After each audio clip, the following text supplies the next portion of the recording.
when I checked last night, you're at like 49,005 followers. Tell me about your relationship with and evolution on LinkedIn and the Ooh, persona that you've built up there. yeah, LinkedIn, man. I used to think it was such an intimidating place. When I was a student, people always like flex about, oh my god, I got a software engineering job at Mhm. Fang Company. I'm so better than everyone else. I got that kind of vibe. And I was just like, I'm scared. I am nobody. What is LinkedIn? And it kind of grew a lot. I just started just like I noticed in 2020 people started posting more about their life on LinkedIn. And I was like, Yeah. oh, because I've actually been a creator since like for over 10 years, starting from like DeviantArt and Tumblr, and I've always talked about life and like deep Mhm. stuff on like Tumblr, and it grew that way. So I was like, oh, okay, I kind of carried that over to LinkedIn, and people liked it a lot. And I started making friends, like personal friends, and LinkedIn. I started also documenting my journey learning in public because I was like really desperate to get a job, and I feel like a lot of hiring managers hang out on LinkedIn, so just really want to Yeah. get their attention. So like, oh, Still look at me, still I'm a place doing to get a job at the end of the day. yeah. I was like, oh, look at me. I'm doing this design challenge. I'm building this community. Hire me, please. And, and I also like how I got my first job at EA was I never applied. I actually like cold Mm. messaged 400 people on That's the LinkedIn way to for get a coffee job. chats. Yeah. And then like when I cold message people, I want something on my profile that I can see. So I'm not just like a bot or like a nobody. I want to show that I am young, ambitious, junior designer, ready to rock and roll. So I try to create that Oh, vibe. you're a And I rock gave star these designer? comments. Yeah, rockstar designer, cold monkey, whatever, unicorn design. I don't know what that means. Mhm. So I try to have that, and yeah, and then it just kind of grew that way. And then LinkedIn, I feel like I had moments lately where I just like have posts that went super viral, gained a couple thousand followers from those. It kind of like comes in waves. Well, wait. It's Okay, like so never you're the stable. best engaged LinkedIn post I could find is from a month or two ago. You're interviewing your quote unquote tech bro co-working crew about their salaries, which is a tried and true format. You're not the first person to do this. Like, what's your salary type of question. People love it. People love the voyeuristic aspect of other people's money, right? There's a bit of that in this show. But that post has, as of last night, 102 reposts, 556 comments, and 11,177 likes. Which is, I've seen very few posts that have more engagement than that. Do you know around how many views it has? I have 75 million. Jesus, wow. On LinkedIn, it's like I think because like it's like a weird ratio. There's like a lot of views compared to the amount of engagement it should have compared to like Yeah. Instagram.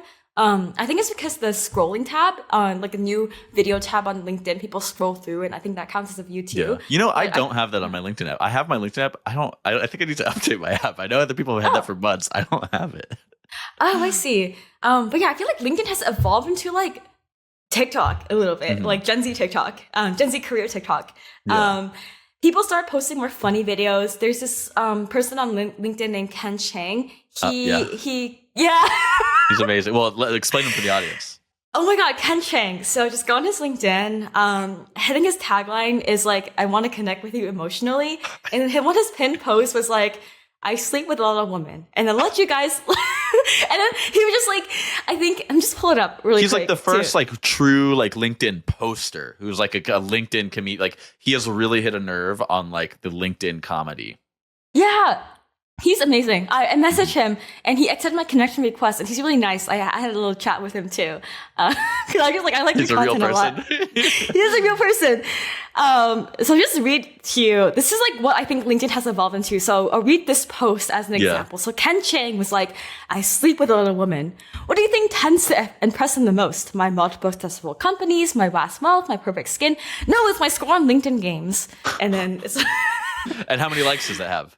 oh man, it has 6,198 likes and Yeah, there then you go. 678 comments, 40 reposts.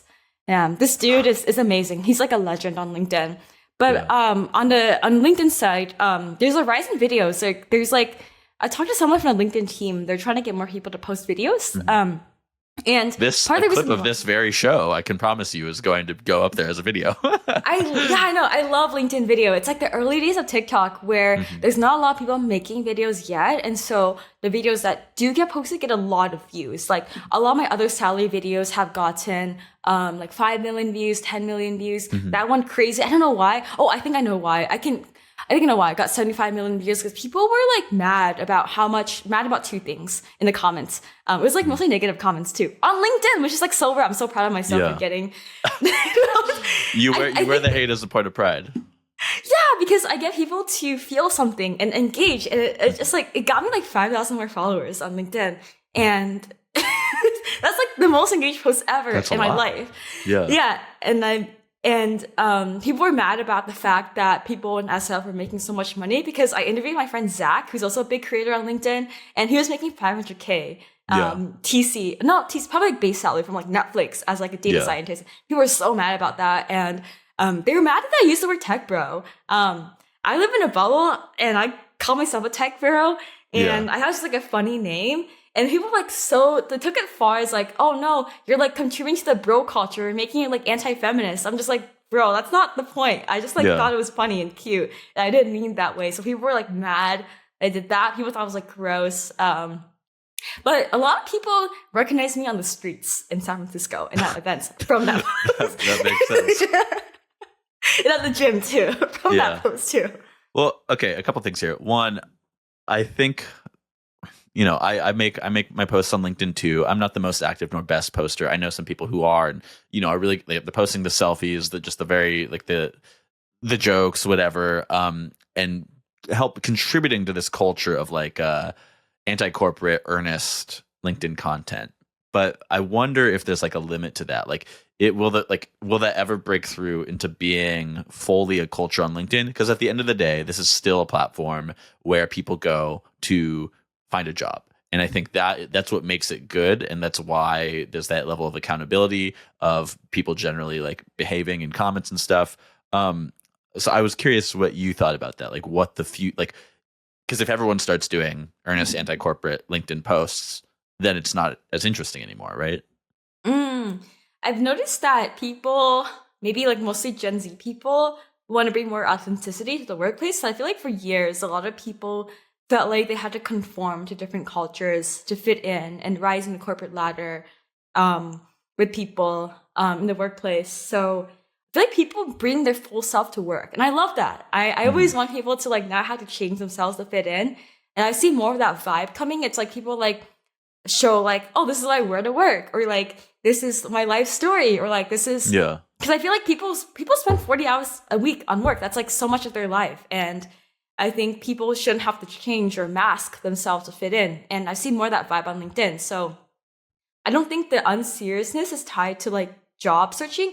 And I feel like people like hiring managers, they also want to be themselves too. So I see more people just like showcasing their authentic self on LinkedIn instead of being like overly polished, very professional, suits and ties, all that too.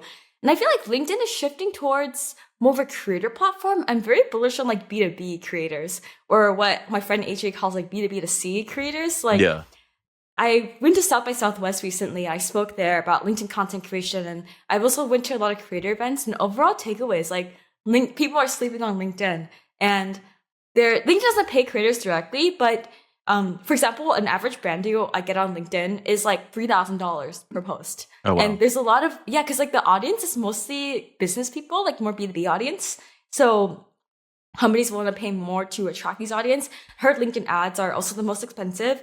And I feel like more brands are recognizing the power of the reach and potential of LinkedIn and paying a lot of creators for brand deals. And I feel like a lot of creators are going to migrate to LinkedIn, but it also depends on the niche. So I am from San Francisco. I've been in LA for a week now, and I've noticed that a lot of creators, I don't think LinkedIn's for every creator, because a lot of LinkedIn's more like the business creators. Yeah. Again, because it's a place you go to get a job in a white collar field.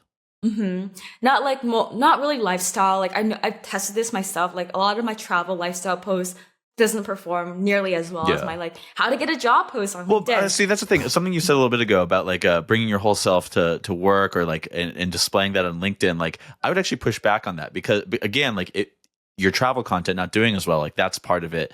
There are limits, and like I think that's why that's what's good about LinkedIn, because there's this shared agreement that like we're here to interact as professionals, right? But I think that's also what puts like a fence on like some people will never, who might even be quite active on LinkedIn, will never be too earnest, because their earnest self won't perform and what would actually even like hurt their careers, right? So for me though, I think that's ultimately a good thing, because I'm very like I think it's bad that all these different social platforms are collapsing into like trying to be everything else. Like nobody wants X, the everything app, right? I want Twitter, the Twitter app, and I want Instagram, the Instagram, and I want TikTok, the short form video app, and I want LinkedIn, the jobs app.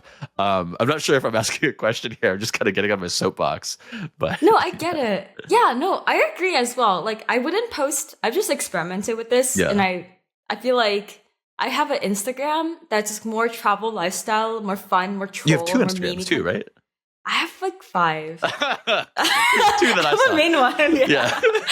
Like, I feel like with Instagram, I just have to niche really down to get more followers, and that's why. Because I like to also have a nice feed. I don't want it to be like Yeah. everything. That's why I have like 5 Instagram Yeah. accounts. Okay, let's talk about money a little bit.